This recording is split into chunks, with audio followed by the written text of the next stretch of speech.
50 years దాటిన వాళ్ళు gym చేయొచ్చా? చేస్తే ఎలాంటి కేర్ తీసుకోవాలి జిమ్‌లో? చేయొచ్చండి ఖచ్చితంగా. 50 ఇయర్స్ అబోవ్ ఉన్న వాళ్ళు, 60 ఇయర్స్ అబోవ్ ఉన్న వాళ్ళు కూడా చేయొచ్చు, ఇబ్బంది లేదు. కాకపోతే వాళ్ళు జాగ్రత్తలు ఎలాగంటే బేసిక్ నుంచి మజిల్ స్ట్రెంగ్త్ మీద ఎక్కువ కాన్సన్ట్రేషన్ చేయాలండి. ఓకే. సో వాళ్ళని చాలా జాగ్రత్తగా హ్యాండిల్ చేయాలి. ఎందుకంటే 50-60 ఇయర్స్ తర్వాత మీ మజిల్ యొక్క స్ట్రెంగ్త్ అనేది డౌన్ అవుతూ ఉంటుంది. ఎందుకంటే మీకు from the beginning mother womb నుంచి వచ్చిన తర్వాతకి మీకు ఏమైందంటే అప్ టు 25-30 వరకు మజిల్ స్ట్రెంగ్త్ చాలా బాగుంటుంది. మీరు జిమ్ చేసినా చేయకపోయినా చాలా ఫ్లెక్సిబుల్ ఉంటుంది, మొబిలిటీ ఉంటుంది, చాలా ఫాస్ట్ ఉంటుంది అన్నమాట మజిల్. సో అక్కడి నుంచి మీకు ఏమైందంటే ఆఫ్టర్ 30-40s తర్వాతకి అక్కడి నుంచి మజిల్ ఆగిపోతుంది మేడం. అక్కడి నుంచి డౌన్ అవ్వడం మొదలవుతుంది. బోన్ స్ట్రెంగ్త్ కూడా తగ్గుతుంది కదా? అవునండి ఖచ్చితంగా. ఇంజరీస్ అయినా కూడా వెంటనే రికవర్ చేయడం కూడా కష్టం మేడం. అది ఎందుకు అనంటే మజిల్ స్ట్రెంగ్త్ తగ్గడం వల్ల బోన్ స్ట్రెంగ్త్ తగ్గుతుంది. ఎస్. సో అందుగురించి అని చెప్తున్నాను. 50s తర్వాత రావచ్చు, 60s తర్వాత రావచ్చు, ఓపుకుంటే 70s తర్వాత కూడా రావచ్చు. వాళ్ళకి చేయించే కొన్ని స్పెసిఫిక్ ఎక్సర్సైజ్ ఉంటాయి, అలా చేయించగలిగితే మచ్ బెటర్. అవునండి. ఏజ్డ్ వెళ్ళే కొద్దీ కూడా కొన్ని రిస్ట్రిక్షన్స్ ఉంటాయి వాళ్ళకి మజిల్లో. సో ఆ రిస్ట్రిక్షన్స్ని మొబిలైజ్ చేస్తూ జాయింట్స్ని వీటన్నిటిని చాలా మోడరేట్ వర్కౌట్స్ చేయించవచ్చు. సో దట్ వాళ్ళకి స్ట్రెంగ్త్నింగ్ ఫీల్ అవుతారు వాళ్ళు. సో మచ్ బెటర్ అన్నమాట వాళ్ళకి. ఈ బీపీ షుగర్ ఉన్నవాళ్ళు, షుగర్ పేషెంట్స్ అయితే కొంతమందికి కొన్ని ఆర్గన్స్ రిమూవ్ చేయాల్సి వస్తుంది, బ్లడ్ సర్క్యులేషన్ ప్రాబ్లమ్స్ ఉంటాయి. వాళ్ళకి ఎలాంటి జిమ్ వర్కౌట్స్ ఉంటాయి? వాళ్ళ ట్రైనింగ్ ఎలా ఉంటుంది? అసలు వాళ్ళు చేయొచ్చా లేదా? ఎర్లీ మార్నింగ్ లేవండి, లేచిన తర్వాతకి వాకింగ్ చేయండి. వాకింగ్ అది కూడా స్పీడ్ వాకింగ్ కాకుండా లో టు మోడరేట్ వాకింగ్ చాలా మంచిది. సో దానివల్ల ఏంటంటే హార్ట్ రేట్ కంట్రోల్లో ఉంటుంది. సో చాలా మంచిది, హార్ట్ రేట్ చాలా మంచిది ఫస్ట్ ఆఫ్ ఆల్ వాకింగ్ అనేది. ఈ ఎంగేజ్లోనే హార్ట్ అటాక్స్ ఏంటి అసలు? అది ఆ భయం కూడా చాలా ఉంది పీపుల్లో. దానికి రీజన్ ఏంటి? జిమ్ చేస్తూనే హార్ట్ అటాక్తో వెళ్ళిపోవడం అంటే అది చాలా షాకింగ్. నేను చాలా ఇన్సిడెంట్ చూశానండి. జిమ్లోనే చనిపోతూ ఉంటారు. వాళ్ళకి ఆల్రెడీ యాక్చువల్గా హార్ట్లో చాలా ప్రాబ్లమ్స్ ఉంటాయి. ఓకే. అది మానిటర్ చేసుకుంటూ అది వాళ్ళు మానిటర్ చేయలేకపోవచ్చు కొన్నిసార్లు. నేను యంగ్లోనే ఉన్నాను కదా, నాకేమవుతుందిలే, ఏం కాదులే అని. సో నేను నా ఎక్స్పీరియన్స్ చెప్తానండి. కొన్ని జిమ్స్లో చాలా చిన్నపిల్లలు వస్తూ ఉంటారు, like 9th class 10th class, ఎస్ 12th స్టాండర్డ్లో ఉన్న వాళ్ళు. వాళ్ళకి ఎలా ఉంటుందంటే ఇన్స్టాగ్రామ్లో రీల్స్ చూసి బాడీని చూసి నేనే ఎలా అవ్వాలి. వాళ్ళకి ఎలా ఉంటుందంటే ఒక పర్సన్ బాడీని ప్రిపేర్ చేయడానికి చాలా లాంగ్ టైం తీసుకుంటుంది. 1.5 year ప్రిపేర్ అవుతారు. వాడు వచ్చి ఆ బాడీని ఇన్స్టాగ్రామ్లో పెడతారు. వీడియో అనుకుంటే నేను ఈ బాడీ పెట్టాడు, ఈ బాడీ పెట్టాడు, నాకు అలా వచ్చేస్తుందేమో అనుకుని జిమ్కి రాగానే దన లిఫ్ట్ చేస్తారు. మొన్న రీసెంట్గా కొంతమంది 4 members పిల్లలు వచ్చారు జిమ్కి. వచ్చి వాళ్ళు ఒక 120-130 kgs డెడ్ లిఫ్ట్ చేస్తున్నారు. అలా చేయకూడదు.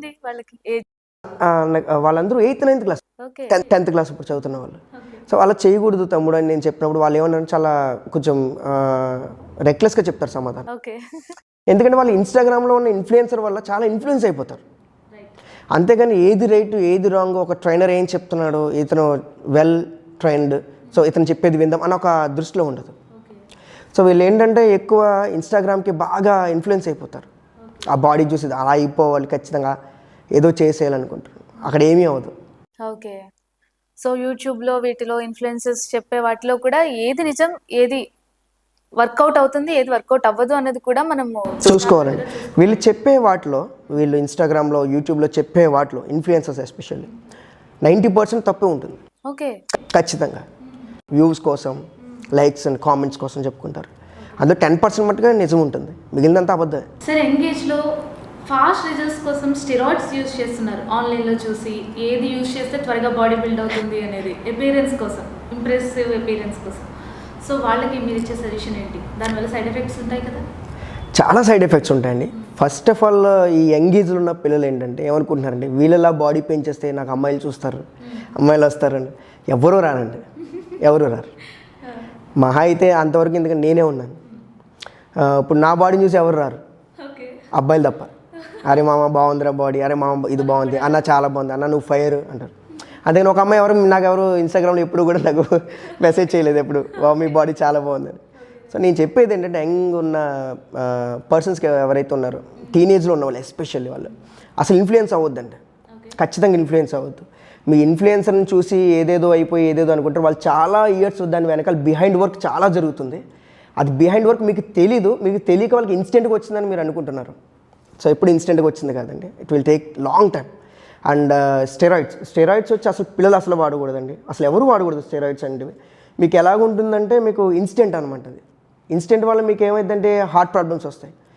రెగ్యులర్గా ఉండదు మేడం హార్ట్ రేట్ వాళ్ళకి. ఈ స్టెరాయిడ్స్ వాడడం వల్ల ఏమవుతుందంటే హార్ట్ అనేది ఎప్పుడు రెగ్యులర్గా ఉండదు, హార్ట్ బీట్ రెగ్యులర్గా ఉండదు, ఇర్రెగ్యులర్గా ఉంటుంది. సో ఎప్పుడైతే మీరు స్టెరాయిడ్స్ ఆపేస్తారో ఆటోమేటిక్గా అక్కడి నుంచి హార్ట్ ప్రాబ్లమ్స్ చాలా వస్తాయి, హ్యూజ్ అమౌంట్. అవునండి సార్ చాలా సీరియస్ క్వశ్చన్, మీ ఇన్స్టాగ్రామ్ డిఎం ఒకసారి చూపిస్తారు. ఇప్పుడే అన్నారు కదా ఎవరు మెసేజ్ చేయట్లేదని, అది నిజమా కదా తెలుసుకుంటాం. లేదు ఎవరు మెసేజ్ చేయరు. అయితే చూపించండి. చేయించమంటారా? ఓకే, నేను జస్ట్ క్యాజువల్ గా జస్ట్ ఫన్ వేలో అడిగాను. చాలా మంది వాకింగ్ చేస్తే చాలు జిమ్ అవసరం లేదు అనుకుంటారు సార్. వాళ్ళు చేయడం మానేసిందే కాకుండా చాలా మందిని ఆపేస్తూ ఉంటారు. సో వాకింగ్ సరిపోతుందా? వాకింగ్ సరిపోతుంది అనే దానికంటే అండి, వాకింగ్ మట్టుకు ఓకే, బట్ వాళ్ళు కన్సిడర్ చేయాల్సిన ఇంకా చాలా ఉన్నాయి. వాకింగ్ అనేది మీ హార్ట్కి సంబంధించిందే తప్ప, అంటే హార్ట్ హెల్త్కి సంబంధించిందే తప్ప ఇంక వేరే దానికి సంబంధం లేదండి. వీళ్ళు కన్సిడర్ చేయాల్సింది muscles and bone strength. So ప్రతిరోజు నేను వాకింగ్ చేస్తున్నాను కదా నాకు చాలా ఆరోగ్యంగా ఉంటుందంటే చాలా తప్పండి. సో దానివల్ల ప్రతిరోజు వాకింగ్ వల్ల వీళ్ళకి ఏమైందంటే హార్ట్ హెల్త్ చాలా బాగుంటుంది, బట్ ఫర్దర్గా వీళ్ళకి ఏమవుతుందంటే మోకాళ్ళ నొప్పులు మొదలవుతాయండి. సో అది కాకుండా వాకింగ్ చేయండి, at the same time alternate డేస్లో స్ట్రెంత్ ట్రైనింగ్ చేయండి, మచ్ బెటర్ అనమాట. మీ క్లయింట్స్కి ఖచ్చితంగా ఫాలో అవ్వాలి అని చెప్పే 3 రూల్స్ ఏంటి? నా క్లయింట్స్కి ఖచ్చితంగా ఫాలో అవ్వాల్సిన 3 రూల్స్ అయితే ఖచ్చితంగా చెప్తానండి, డెఫినెట్లీ. ఒకటి nutrition, sleep and rest. Okay, ఈ 3 చాలా ఇంపార్టెంట్. ఎందుకంటే ఈ 3 మీ మెటబాలిక్ రేట్ మీద పనిచేస్తాయి. మీ మెటబాలిక్ రేట్ ఎంత ఎక్కువ ఉంటే మీ ఫ్యాట్ బర్నింగ్ బాడీలో అంత ఎక్కువ ఉంటుంది. సో ఈ 3 వాటికి కీ అన్నమాట. సో ఈ 3ని ఖచ్చితంగా నేను ఫాలో అవ్వమని చెప్తాను. ఖచ్చితంగా న్యూట్రిషన్, ఖచ్చితమైన స్లీప్ ఉండాలి అండ్ ఖచ్చితమైన రెస్ట్ ఉండాలి. రెస్ట్ అంటే ఆఫ్టర్ జిమ్ మీరు చెప్పేది? అవునండి, ఆఫ్టర్ జిమ్ ఖచ్చితంగా రెస్ట్ ఉండాలి. జిమ్ ఎంతసేపు చేయాలి? మన డైలీ స్కెడ్యూల్లో జిమ్ కోసం ఎంత టైం పెట్టుకోవాలి? డైలీ స్కెడ్యూల్లో జిమ్ అనేది 1 అవర్ సరిపోతుందండి. ఓకే, అంతకు మించి చేసిన waste. 1 hour is more than enough. డేలో ఏ టైం బెస్ట్, మార్నింగ్ ఈవినింగ్? డేలో నన్ను అడిగితే మార్నింగ్ చాలా బెస్ట్ అంటానండి. ఈవినింగ్ ఓకే, బట్ ఆఫ్టర్ 6 తర్వాతకి హెవీగా చేయకూడదు. వెయిట్స్ ఎక్కువ లిఫ్ట్ చేయాలి అని అనుకున్నప్పుడు మీ సెంట్రల్ నర్వస్ సిస్టమ్ చాలా హెవీగా పనిచేస్తుంది. సో మీకు ఏంటంటే అది మళ్ళీ కామ్ డౌన్ అవ్వడానికి చాలా టైం పడుతుంది. సో అప్పుడు వీళ్ళు ఏంటంటే 10 o'clock నిద్రపోతాం, 6 to 7 జిమ్ చేస్తాం కదా అని అనుకుంటారు ఏదో తినేసి, బట్ నిద్ర పట్టదు. Because of central nervous system CNS అనేది కామ్ డౌన్ అవ్వదు, ఇంకా అది ఇంకా రెస్ట్ మోడ్లోకి వెళ్ళదు. So it will take long time అంట. సో అందు గురించి అని మీరు ఎప్పుడైనా జిమ్ చేయాలనుకుంటే మార్నింగ్ చేయండి.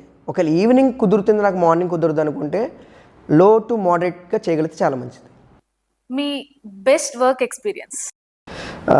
Best work experience and worst కూడా కావాలి మాకు.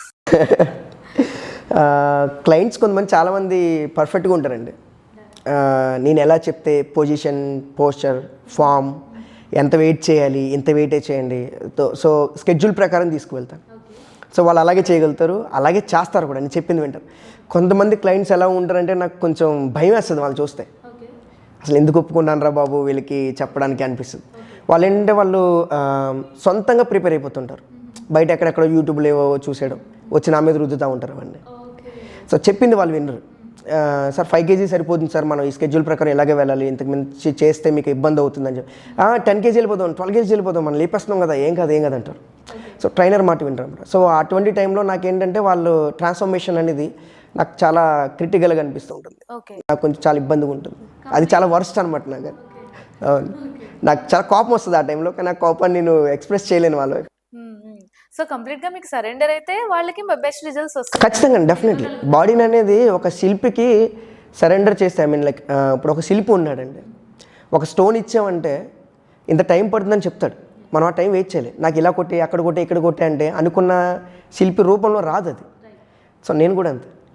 సో మీరు పేషెన్స్గా, నాకు వచ్చిన క్లయింట్స్ చాలా పేషెన్సీగా ఉండాలి. సో చెప్పింది వినాలి, చేయగలిగితేనే అప్పుడే రిజల్ట్స్ వస్తాయండి. అవును, విజన్ ఉంటుంది ఖచ్చితంగా, డెఫినెట్లీ. ఎందుకంటే ఒక డిజైర్తో వస్తాడండి, నాకు ఇలా కావాలి, ఇలా కావాలి. సో వాళ్ళ డిజైన్ ప్రకారం మేము డిజైన్ చేస్తాం, వర్కౌట్స్ ఎలా చేయాలి, ఎలా చేస్తే బెటర్, లో టు మోడరేట్ నుంచి ఎలా నుంచి హై ఇంటెన్సిటీకి ఎలా తీసుకెళ్ళాలి, ఎన్నిసార్లు ఇవ్వాలి హై ఇంటెన్సిటీ. సో ఇవన్నీ చెప్తామండి. లేదు నాకు రోజు చిత్తకొట్టండి, మొత్తం మామూలుగా ఉండకూడదు, ఆర్మీ ట్రైనింగ్ కావాలంటే అది కుదరదండి. So final question, okay, rapid fire ఉంటుంది, క్వశ్చన్ ఏంటంటే హెల్దీ లైఫ్ స్టైల్కి మీరు ఇచ్చే డెఫినేషన్ ఏంటి? హెల్దీ లైఫ్ స్టైల్ అంటే మీకు జిమ్ అండ్ హెల్దీ ఇదే కాదండి. ఫస్ట్ ఆఫ్ ఆల్ పర్సన్కి ఫస్ట్ ఆఫ్ ఆల్ ఫిజికల్గా చాలా స్ట్రాంగ్ ఉంటాడు.